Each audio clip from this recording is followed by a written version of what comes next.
واقعات چل رہے تھے،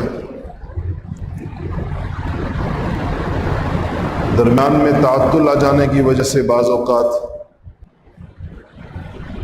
جو یعنی چونکہ ہر جمعے بات ہوتی ہے تو ایک ہفتے کا بیچ میں وقفہ ہو جاتا ہے، تو اس کی وجہ سے واقعات کا جو تسلسل ہے وہ آپ لوگوں کے ذہن میں شاید قائم نہ رہ پاتا ہو،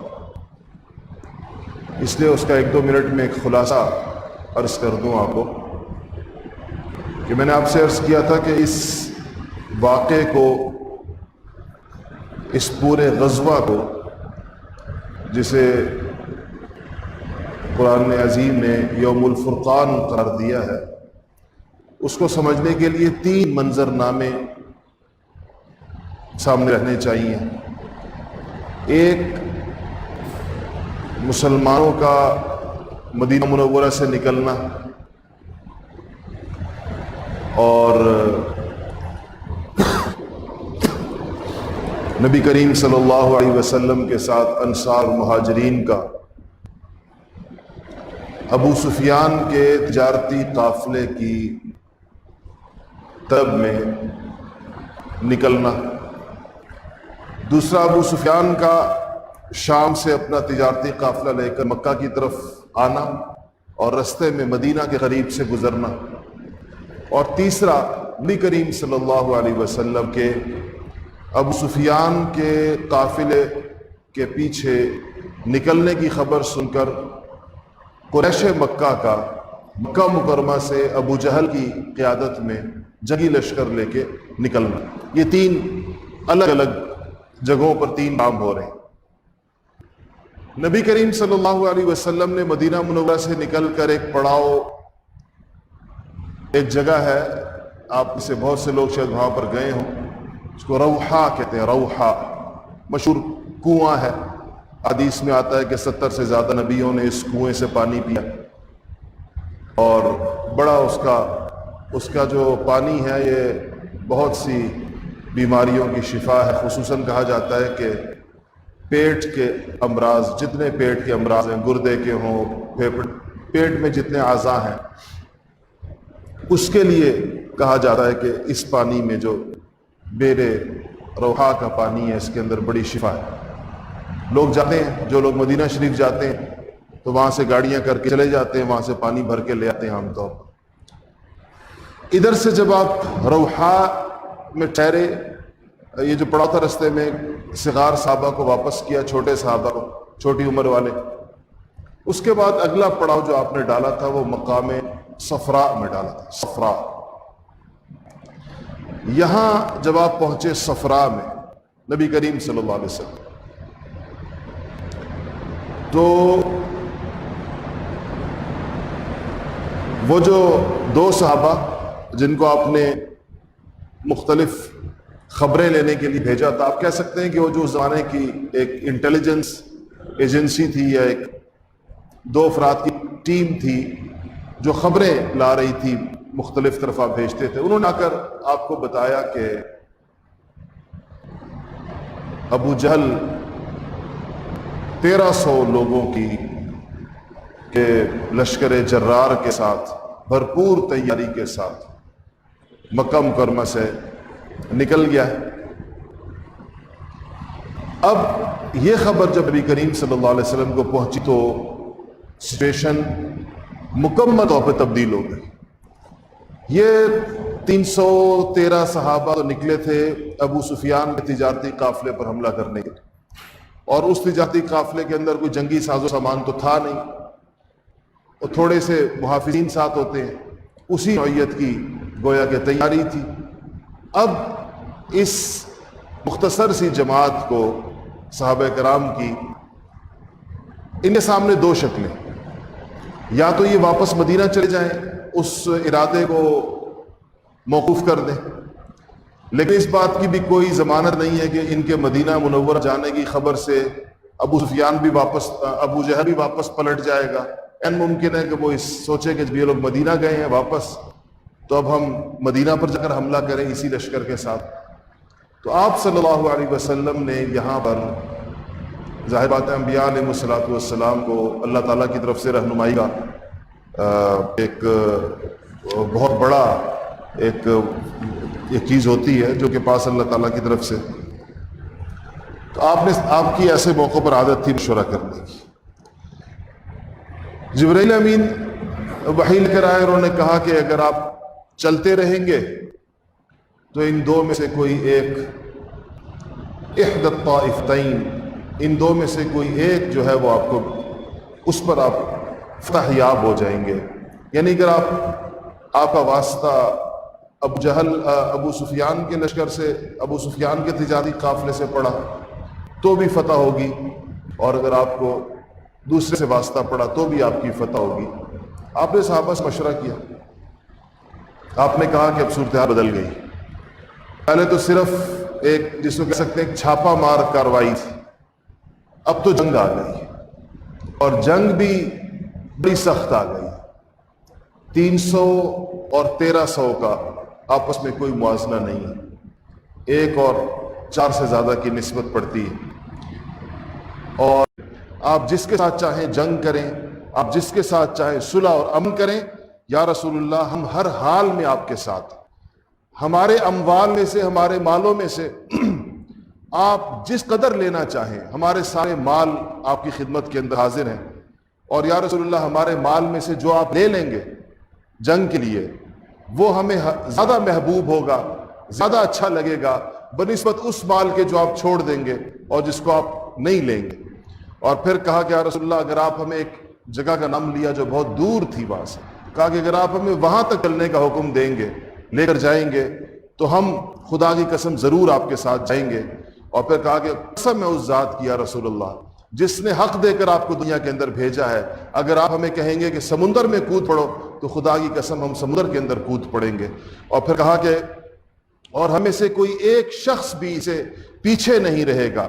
اور کہا کہ یا رسول اللہ ہم انصار لڑائیوں سے گھبراتے نہیں ہیں، ہم جنگ سے گھبرانے والے لوگ نہیں ہیں، ہم لڑائی کے اندر بڑے پکے اور صبر کرنے والے اور سچے لڑنے والے ہیں.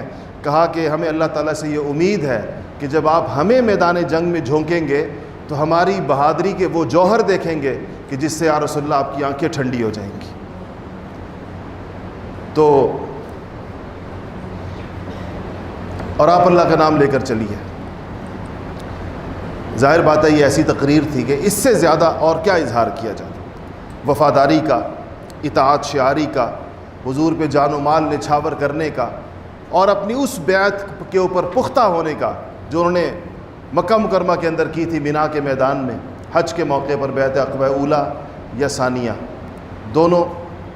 تو اس پر نبی کریم صلی اللہ علیہ وسلم خوش ہوئے اور بہت زیادہ خوش ہوئے، اور آپ نے فرمایا کہ چلو.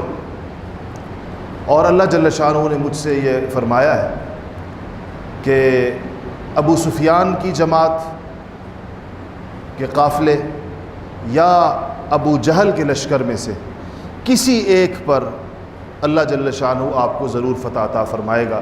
وہ جو آیتیں سورہ انفال کی کہ وَإِذْ يَعِدُكُمُ اللَّهُ إِحْدَى الطَّائِفَتَيْنِ أَنَّهَا لَكُمْ وَتَوَدُّونَ أَنَّ غَيْرَ ذَاتِ الشَّوْكَةِ تَكُونُ لَكُمْ وَيُرِيدُ اللَّهُ أَن يُحِقَّ الْحَقَّ بِكَلِمَاتِهِ وَيَقْطَعَ دَابِرَ الْكَافِرِينَ لِيُحِقَّ الْحَقَّ وَيُبْطِلَ الْبَاطِلَ وَلَوْ كَرِهَ الْمُجْرِمُونَ.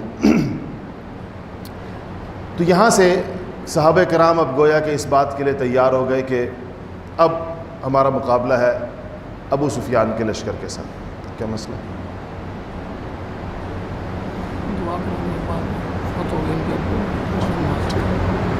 چلیے پرچی پہ لکھ کے دے دیا کر.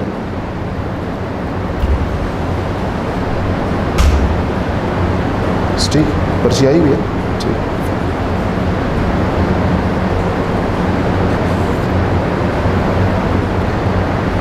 تو اس پر اس کے بعد آپ نے یہ کیا کہ ابو سفیان کے لشکر کی لوکیشن معلوم کرنے کے لیے وہ کہاں پر ہے 2 صحابہ کو بھیجا ہوا تھا. یہ 2 صحابہ گئے اور عام طور پر کسی لشکر کی معلومات کرنے کے لیے جو پوائنٹس ہیں جہاں پر لوگ جمع ہوتے ہیں، تو ان میں سے ایک اہم جگہ جو ہے وہ چشمے ہوتے ہیں، کیونکہ چشموں پر لوگ پانی پینے آتے ہیں، پانی بھرنے کے لیے آتے ہیں۔ تو یہ لوگ گئے دونوں ایک چشمے پر گئے، تو وہاں انہوں نے دیکھا کہ یہ جو دو صحابہ تھے کہ دو عورتیں آ رہی ہیں اور وہ آپس میں گفتگو کر رہی ہیں۔ ایک عورت دوسری عورت سے اپنے قرضے کا مطالبہ کر رہی ہے، کہہ رہی ہے کہ تم نے مجھ سے پیسے لیے تھے، مجھے واپس کرو۔ دوسری عورت یہ کہتی ہے کہ مکے والوں کا ایک قافلہ شام سے چلا ہے اور وہ اتنے دنوں میں یہاں پہنچ جائے گا، تو میں اس قافلے کے اندر محنت مزدوری کروں گی، پڑاؤ ڈالے گا، ہم اس میں کوئی مزدوری کریں گے اور وہ مجھے اس کی اجرت دیں گے، میں اس اجرت سے تمہارا قرضہ چکا دوں گی۔ اس سے ان کو اندازہ ہو گیا کہ یہ قافلہ کب آئے گا، کہاں پر ہے۔ تو یہ اس چشمے کے اوپر رکے ہوئے تھے، وہاں پر ایک شخص بیٹھا ہوا تھا۔ تو اس خبر کو سن کر یہ صحابہ وہاں سے چلے، واپس ہو گئے۔ جب یہ واپس ہوئے تو ابو سفیان بھی اپنے قافلے کو چھوڑ کر وہ یہ خبر لینے کے لیے گھوم رہے تھے کہ حضور اکرم صلی اللہ علیہ وسلم کہاں سے آ رہے ہیں اور ہمارے قافلے کے ساتھ ان کا ٹکراؤ کس جگہ ہو سکتا ہے۔ وہ بھی اسی چشمے کے اوپر پہنچے اور یہاں وہی بندہ بیٹھا ہوا تھا جس نے ان دو بندوں کو دیکھا تھا، جو دو صحابہ کو دیکھا تھا۔ تو ابو سفیان نے اس سے پوچھا، اس بندے سے، کہ یثرب سے محمد صلی اللہ علیہ وسلم کے ساتھیوں میں سے کوئی بندہ تو نہیں آیا یہاں ہمارا پتہ کرنے کے لیے؟ اس نے کہا ان کا تو مجھے نہیں پتہ، البتہ دو بندے آئے تھے یہاں پر، یہ نہیں مجھے پتہ کہاں سے آئے تھے۔ تو اب وہ چلے گئے واپس۔ تو ادھر ان دو بندوں کی، یعنی ان دو صحابہ کا جو اونٹ تھے جس پر وہ آئے تھے، اس اونٹ کی مینگنیاں پڑی ہوئی تھی۔ ابو سفیان نے ایک مینگنی اٹھائی اور اس کو توڑا، اس کے اندر کھجور کی گٹھلی تھی۔ اس گٹھلی کو دیکھ کر کہتے ہیں کہ خدا کی قسم یہ تو یثرب کی گٹھلی ہے، اس کا مطلب ہے کہ یہ دونوں بندے محمد صلی اللہ علیہ وسلم کے تھے اور یہاں پر آئے ہیں، ادھر تک یہ پہنچے ہیں، تو اس کا مطلب ہے کہ ان کو ہمارا اندازہ ہو گیا کہ ہم کہاں سے آئیں گے۔ فوراً تیزی کے ساتھ واپس ہوئے اور اپنے قافلے کا رستہ بدلا اور ایک اور طرف سے نکال کر اپنے قافلے کو ساحل سمندر کے پاس سے اور اس کو بچا کر لے جانے میں کامیاب ہو گئے۔ ابو سفیان نکل گئے اپنے قافلے سمیت۔ نکلتے ہی اس نے پیغام بھیجا مکہ مکرمہ، وہ جو رستے کے اندر تھے مکہ والے جو نکلے تھے، اس نے کہا کہ میں نے قافلہ بچا لیا، تم لوگ اس قافلے کو بچانے کے لیے نکلے تھے، وہ میں نے نکال لیا، اب تم لوگ واپس ہو جاؤ۔ یہ خبر جب پہنچی، جو لشکر مکہ سے باہر نکل چکا تھا اس کو خبر پہنچی، تو اخنس ابن شریق مشہور مشرکین مکہ اور قریش کے سرداروں میں سے بڑے مشہور آدمی ہیں۔ اخنس ابن شریق، یہ بنو زہرہ کے نام سے ان کا قبیلہ تھا قریش کا، اس کے سردار تھے۔ انہوں نے کہا کہ جب قافلہ بچ گیا ہے تو ہم نہیں لڑیں گے۔ اپنی قوم سے کہا کہ ہم نکلے تھے اپنا مال بچانے کے لیے، مسلمانوں سے لڑنے کے لیے نہیں نکلے تھے، اپنا مال بچانے کے لیے نکلے تھے، ہمارا مال بچ گیا، قافلہ بچ گیا، ہم نہیں لڑیں گے۔ ان کے ساتھ 300 لوگ تھے ان کے قبیلے کے، بنو زہرہ کے۔ تو 300 کے 300 بندے باہر نکل آئے لشکر میں سے اپنے سردار کے ساتھ، اخنس ابن شریق کے ساتھ۔ باقیوں نے بھی ابو سفیان سے کہا، ابو جہل سے کہا، تو ابو جہل ایک ترنگ میں تھا، اس کو تو بدر کا میدان پکار رہا تھا کہ اسے تو وہاں پر مارا جانا تھا۔ تو اس نے کہا کہ بھائی ہم تو بدر جائیں گے، 3 دن وہاں پر رہیں گے، کھائیں گے، پیئیں گے، ناچیں گے، گائیں گے اور پھر 3 دن خوشیاں منا کر واپس آئیں گے۔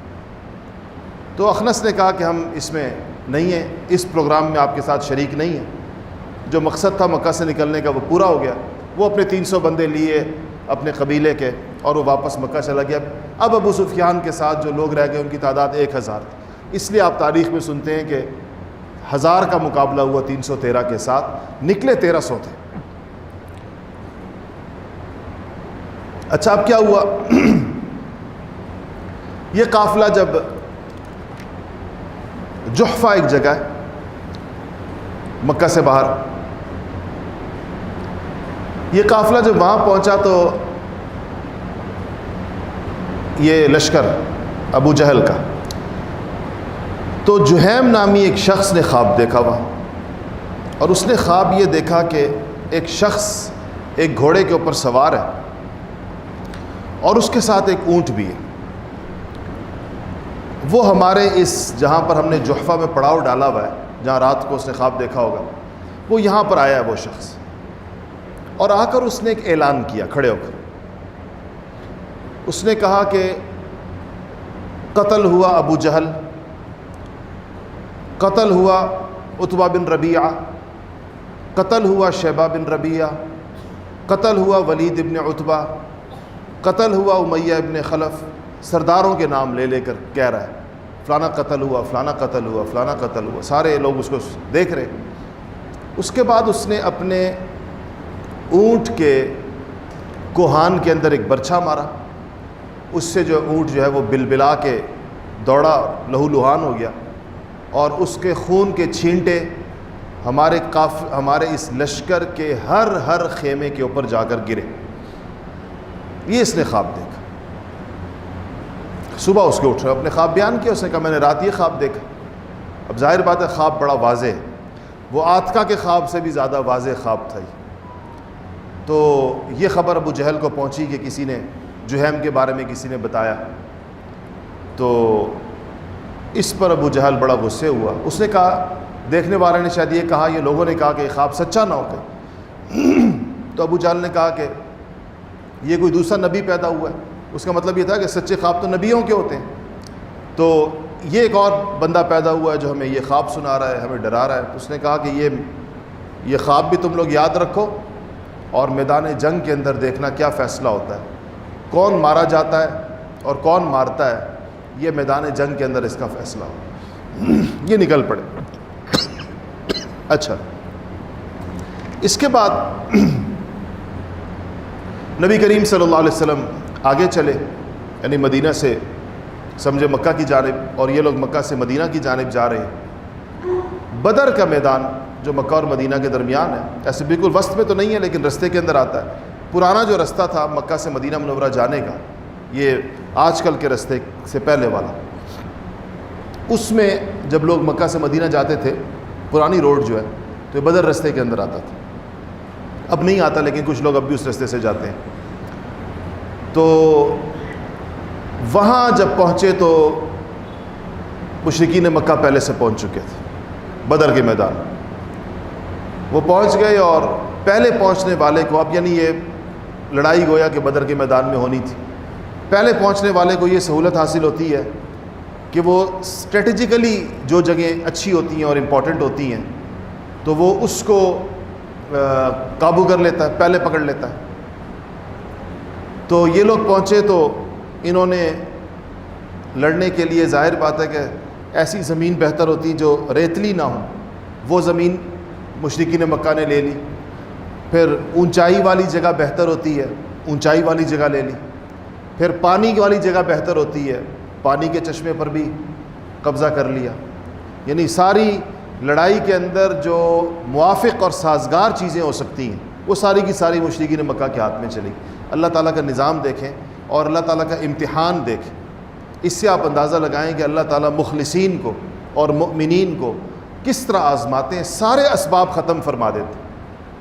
اب دیکھا جاتا ہے کہ کون اس اپنے پاس دستیاب چیزوں پر توکل کتنا کرتا ہے، ورنہ تعداد بھی ان کی زیادہ ہے، سامان جنگ بھی ان کے پاس زیادہ ہے، اسلحہ بھی ان کے پاس زیادہ ہے، زرہیں بھی ان کے پاس زیادہ ہیں، گھوڑے اور اونٹ اور تلواریں اور نیزے بھی ان کے پاس زیادہ ہیں، اور پھر جگہ بھی ان کی اونچی ہے، پانی بھی ان کے پاس ہے، اور زمین بھی ان کی جو ہے وہ سخت ہے، اور مسلمانوں کے پاس جگہ بھی نشیب کے اندر ہے، اور زمین بھی ریتلی ہے، اس میں اونٹوں کے پاؤں بھی دھنس رہے ہیں، انسانوں کے پاؤں بھی دھنس رہے ہیں اس کے اندر، اور پانی بھی نہیں ہے۔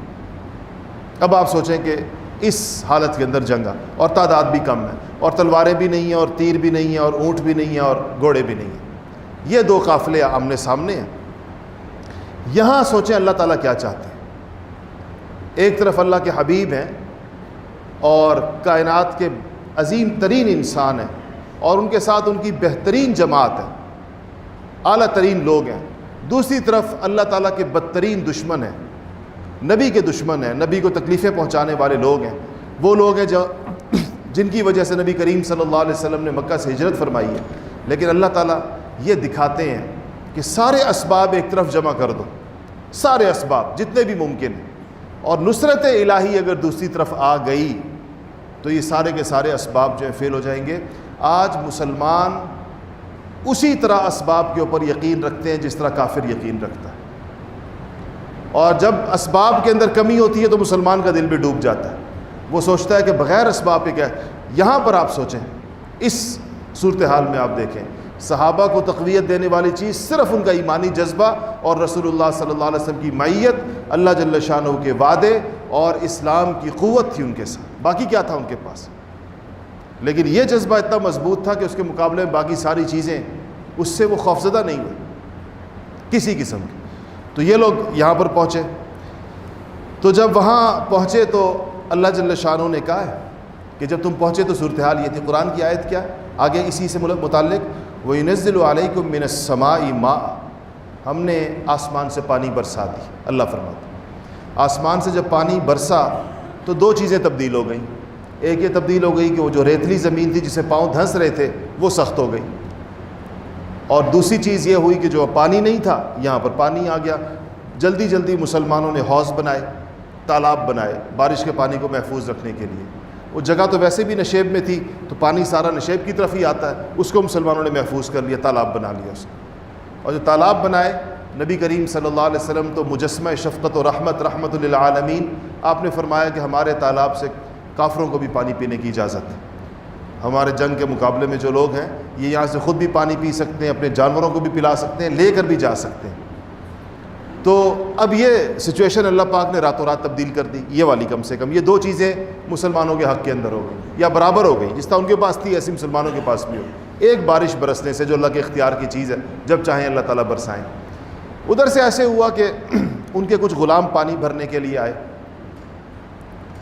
تو وہ لوگ تو خدمت والے لوگ تھے، صحابہ ان کو لے آئے اور ان سے پوچھا کہ تم لوگ کون لوگ؟ یہ پتہ نہیں تھا یہ کون ہے، پانی بھرنے دو لوگ آئے۔ تو انہوں نے کہا کہ ہم ابو جہل کے لشکر میں سے آئے ہیں۔ صحابہ کو لگا کہ یہ جھوٹ بول رہے ہیں، ہو سکتا ہے کہ یہ ابو سفیان کے قافلے سے آئے ہوں، تو ان سے پتہ چل جائے گا کہ ابو سفیان کا قافلہ کدھر ہے۔ تو انہوں نے ذرا ان کو دو چار تھپڑ لگائے۔ صحابہ نے، حضور نماز پڑھ رہے تھے پاس، تو انہوں نے کہا کہ ہاں ہم ابو سفیان کے قافلے سے آئے، ویسے جھوٹ بولا جان بچانے کے لیے، کہا ہم ابو سفیان کے لشکر کی طرف سے آئے۔ حضور نے جب سلام پھیرا تو آپ نے کہا کہ جب وہ سچ بول رہے تھے تم لوگوں نے مانا نہیں، اور جب انہوں نے بلکہ مارا تم لوگوں نے اس کو، اور جب وہ جھوٹ بول رہے تھے تم لوگ مطمئن ہو گئے۔ آپ نے فرمایا یہ ابو جہل کے لشکر سے آئے یہ دونوں۔ آپ نے ان سے پوچھا کتنے لوگ ہیں ابو جہل کے ساتھ؟ وہ ٹیلے کے دوسری طرف تھے، نظر نہیں آ رہے تھے۔ تو آپ نے پوچھا کتنے لوگ ہیں ابو جہل کے لشکر میں؟ تو انہوں نے کہا کہ بہت زیادہ ہیں۔ آپ نے کہا زیادہ کتنے ہیں؟ انہوں نے کہا کہ ہمیں گنتی نہیں آتی، نہ ہم نے گنے بھی نہیں، ہمیں طریقہ بھی نہیں آتا گننے کا۔ تو آپ نے پوچھا اچھا یہ بتاؤ کہ اونٹ کتنے ذبح ہوتے ہیں کھانے کے لیے؟ اس نے کہا کہ ایک دن 9 اونٹ ذبح ہوتے ہیں، پھر دوسرے دن 10 اونٹ ذبح ہوتے ہیں۔ تو یہ سن کر آپ صلی اللہ علیہ وسلم نے فرمایا کہ یہ 900 سے لے کر 1000 کے درمیان لوگ ہیں۔ اس اونٹوں کی تعداد سن، ذبح ہونے والے اونٹوں کی تعداد سن۔ پھر آپ نے فرمایا کہ اچھا یہ بتاؤ کہ سرداران قریش میں سے کون کون ہے لشکر کے اندر؟ انہوں نے کہا کہ جی ابو جہل ہے، امیہ ابن خلف ہے، عتبہ ابن شیبہ ہے، عتبہ ابن ربیعہ ہے، شیبہ ابن ربیعہ ہے، ولید ابن عتبہ ہے، اور نبی ہے، منبہ ہے۔ جب یہ نام وہ لیتے گئے اور جتنے نام سرداروں کے تھے سارے ذکر کی کہ سب لوگ لشکر کے اندر موجود ہیں، تو حضور نے صحابہ کی طرف دیکھ کر فرمایا کہ قریش نے اپنے جگر گوشے تمہاری طرف پھینک دی۔ قریش کی پوری لیڈرشپ، پوری قیادت اس میدان میں گویا کہ تمہارے سامنے آ چکی ہے۔ اب لشکر آمنے سامنے ہو گئے تھے۔ صبح جب صف بندی ہو رہی تھی تو حضرت سعد ابن معاذ رضی اللہ تعالیٰ عنہ اس موقع پہ خاص حضور اکرم صلی اللہ علیہ وسلم کی حفاظت کا جو دستہ تھا جو چند لوگ تھے اس کی قیادت سعد ابن معاذ رضی اللہ تعالیٰ عنہ کے پاس تھی. میں نے کہا تھا ان کو صدیق الانصار کہتے ہیں, اور انصار کے اندر ان کی وہی حیثیت تھی, وہی مقام و مرتبہ تھا سعد ابن معاذ کا, جو مہاجرین کے اندر ابو بکر صدیق رضی اللہ تعالیٰ عنہ کا تھا. تو سعد ابن معاذ نے کہا کہ یا رسول اللہ, ہم یہ چاہتے ہیں کہ ہم ایک اونچی جگہ کے اوپر آپ کے لیے, ایک ٹیلے پر آپ کے لیے ہم ایک چھپر بنا لیں, اور اس چھپر کے اندر آپ ہوں, وہاں سے آپ جنگ کی قیادت فرمائیں. اور کہا کہ یا رسول اللہ, اگر خدا نہ خواستہ اللہ نے ہمیں فتح دی تو فتح ہوگی, اگر کوئی دوسری صورت بن گئی تو آپ اپنے ان جانثاروں کے پاس پہنچ سکیں گے جو پیچھے رہ گئے ہیں, یعنی مدینہ میں موجود لوگ. اور پھر اپنے اخلاص کی بڑی دلیل ہے, کہا کہ یا رسول اللہ, جو لوگ پیچھے رہ گئے ہیں ہمارے, جو اس جنگ کے اندر موجود نہیں ہیں, وہ بھی آپ سے ہم سے کم محبت نہیں کرتے, یعنی آپ کا ایک اور لشکر بھی موجود ہے, اگر اس لشکر نے شکست کھائی بھی صحیح تو آپ اس دوسرے لشکر کو لے کر ان کے ساتھ لڑائیں گے, اور وہ ایک اور مارکا ہوگا, اس کا پھر اللہ تعالیٰ جو فیصلہ کرتے ہیں. سعد کے اس مشورے کو نبی کریم صلی اللہ علیہ وسلم نے پسند فرمایا. تو عربی کے اندر چھپر کو عریش کہتے ہیں, عریش. تو یہ چونکہ عریش ایک چھپر بنایا گیا تھا, آپ اس کے اندر چلے گئے, بنا لیا گیا آپ کے لیے فوراً. اور آج جو آپ لوگوں نے بدر کے میدان کے ساتھ دیکھا ہوا ایک مسجد ہے, مسجد العریش کے نام سے, یہ جو عریش مسجد ہے یہ اسی چھپر کی جگہ جو ہے اس کی یادگار کے طور پر یہاں پر مسجد بنائی گئی ہے کہ یہاں نبی کریم صلی اللہ علیہ وسلم جو ہیں وہ موجود تھے. اندر آپ گئے تو آپ کے ساتھ صرف سیدنا ابوبکر صدیق رضی اللہ تعالیٰ عنہ اس موقع پر اندر تھے. آپ اس کو بنایا گیا, آپ اس کے اندر چلے گئے. صبح جب جس دن رات, اب یہ رات آ گئی جس کے اندر صبح لڑائی ہے, سیدنا علی مرتضیٰ رضی اللہ تعالیٰ عنہ فرماتے ہیں کہ ہم نے سفر کیا تھا, مدینہ سے چلے تھے, اور سخت گرمی اور دھوپ کا وقت تھا, تو ہم لوگ سخت تھکے ہوئے تھے, اس لیے بدر کے میدان میں پہنچ کے سب لوگ سو گئے سوائے نبی کریم صلی اللہ علیہ وسلم کے.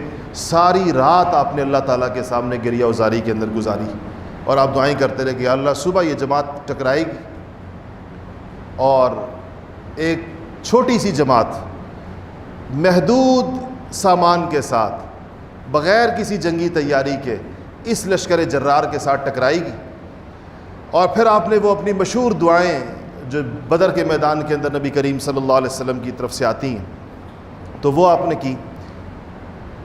اور صبح سیدنا عمر فاروق رضی اللہ تعالیٰ عنہ فرماتے ہیں کہ اس رات کو, ابھی صبح نہیں ہوئی تھی, تو نبی کریم صلی اللہ علیہ وسلم ہمیں لے کر میدان کی طرف گئے جہاں صبح ہمارا مارکا ہونا تھا آپس میں.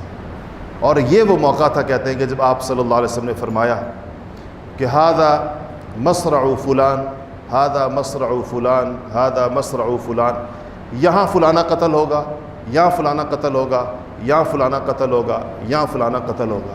جگہ آپ نے متعین کر کے صحابہ کو بتائی کہ یہ جو, اور مشرکین مکہ کے سرداروں کے نام لے کر بتائے کہ ان میں سے کون سا بندہ کہاں پر قتل ہوگا. اور اسی پر صحابہ نے کہا کہ قسم ہے اس ذات کی جس نے رسول اللہ کو حق دے کر بھیجا کہ جنگ کے بعد جب جا کر ہم نے لاشوں کو دیکھا تو کوئی بندہ بال برابر بھی اس جگہ سے آگے پیچھے نہیں تھا جہاں رسول اللہ نے اشارہ فرمایا تھا کہ بندہ یہاں پر ہوگا. اس کے بعد آپ پھر داخل ہوئے, واپس آئے اور چھپر کے اندر داخل ہوئے. ابوبکر صدیق رضی اللہ تعالیٰ عنہ آپ کے ساتھ تھے. سعد ابن معاذ چھپر کے باہر تلوار لے کر کھڑے ہو گئے. نبی کریم صلی اللہ علیہ وسلم نے پوری رات گریہ وزاری کی, پوری رات دعا کی. اس کے بعد فجر کا وقت ہوا, لوگ سو رہے تھے, تو آپ نے لوگوں کو اٹھایا نماز کے لیے. آپ نے, اور یہ وہ دن ہے جس دن اس مارکے نے ہونا ہے.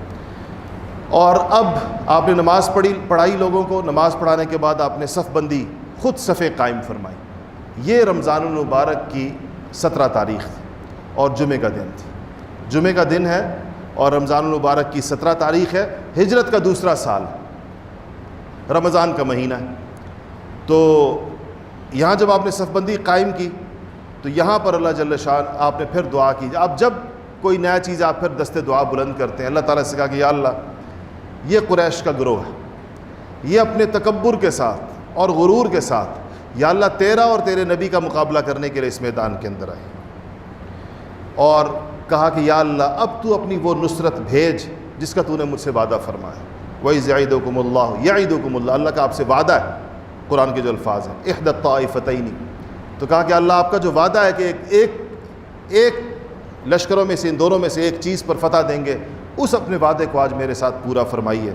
پھر آپ نے یہاں وہ مشہور واقعہ ہوا کہ جب آپ صفیں خود سیدھی فرما رہے تھے، اور یہ صفیں اسی طرح سیدھی کی جاتی تھی جیسے نماز کی صفیں ہوتی ہیں، تو جب صف سیدھی ہو گئی تو آپ کے ہاتھ کے اندر ایک نیزہ تھا، اس کی جو الٹی طرف ہوتی ہے اس سے آپ صف سیدھی کر رہے تھے، تو ایک صحابی کا باہر نکلے ہوئے تھے صف سے، تو آپ نے ان کو نیزے کی الٹی طرف سے تھوڑا پیچھے کی طرف کیا، آپ نے کہا کہ سیدھے ہو جاؤ، صف کے ساتھ برابر ہو جاؤ۔ تو انہوں نے کہا کہ یا رسول اللہ آپ نے تو مجھے تکلیف پہنچائی، مجھے لگ گیا اور مجھے درد ہوا۔ تو نبی کریم صلی اللہ علیہ وسلم نے، چونکہ انہوں نے وہ بغیر قمیص کے تھے، تو حضور نے اپنی قمیص اٹھا دی اور کہا بدلہ لے لو۔ اس موقع پر بھی آپ نے کہا کہ بدلہ لے لو، اگر میرا مقصد تو تمہیں تکلیف پہنچانا نہیں تھا، اگر نیزہ تمہیں لگ گیا ہے تو تم بھی بدلہ لے لو، جتنی تکلیف میں نے تمہیں پہنچائی تھی تو مجھے پہنچا دو۔ تو آپ نے جیسے ہی اپنا کپڑا اٹھایا وہ دوڑ کر آئے اور آپ سے لپٹ گئے اور مہر نبوت کو بوسہ دیا اور کہا یا رسول اللہ میرا مقصد یہ تھا، مجھے پتہ تھا کہ آپ اس موقع پر کہیں گے کہ بدلہ لے لو، تو میں اس شہادت سے پہلے ان کو اپنی شہادت سامنے نظر آ رہی تھی کہ اب ہم نے اور اللہ تعالیٰ نے واقعی ان کو اس میں شہید بھی کی، تو کہا کہ اس لیے میں نے آپ سے کہا۔ اور اس کے اوپر جب وہ آپ نے ان کے لیے دعا بھی فرمائی، پھر جب آپ نے سارے لشکر ترتیب دے دیے، صحابہ کو کھڑا کر دیا، آپ دوبارہ واپس آئے اپنے عریش کے اندر، اپنے چھپر کے نیچے واپس آئے، اور اس وقت بھی سیدنا ابوبکر صدیق رضی اللہ تعالیٰ عنہ آپ کے ساتھ تھے۔ یہاں پہنچ کر آپ نے ایک طویل دعا فرمائی، اتنی طویل دعا کہ آپ نے ہاتھ اٹھائے ہوئے تھے، احرام کی طرح کی چادر تھی آپ کے اوپر، تو وہ چادر بار بار آپ کے کندھوں سے نیچے گر جاتی تھی۔ ابوبکر صدیق رضی اللہ تعالیٰ عنہ وہ چادر آپ کے کندھے پر رکھتے تھے، پھر آپ کے ہاتھ اوپر بلند ہوتے تھے، پھر وہ چادر گر جاتی تھی۔ اتنی لمبی دعا کی کہ ابوبکر صدیق رضی اللہ تعالیٰ عنہ کے صبر کا پیمانہ لبریز ہو گیا۔ انہوں نے جا کے رسول اللہ صلی اللہ علیہ وسلم کو تھام لیا اور کہا کہ حسبک یا رسول اللہ، کہا کہ خدا کی قسم کافی ہے یا رسول اللہ۔ آپ نے اتنی طویل دعا کی کہ خدا کی قسم یہ کافی ہے، اور کہا کہ اللہ جل شانہ کبھی بھی آپ کو یعنی اللہ نے سن لیا آپ کو، یار اللہ نے سن لیا آپ کی دعا۔ ان کو حضور پر رحم آ گیا، ترس آ گیا کہ کتنی دیر ہو گئی ان کو اللہ کے سامنے آہوزاری کرتے ہوئے۔ اور اس کے بعد پھر رسول اللہ صلی اللہ علیہ وسلم باہر نکلے۔ اس سے پہلے ایک واقعہ جو قریش کو جس سے اندازہ ہوا کہ ہمارے ساتھ کل کیا ہونے والا ہے، خود اپنے ایک ساتھی کے ذریعے سے، اس کا ذکر انشاءاللہ اگلے جمعے کریں گے، وقت پورا ہو گیا۔ وآخر دعوانا الحمدللہ رب العالمین۔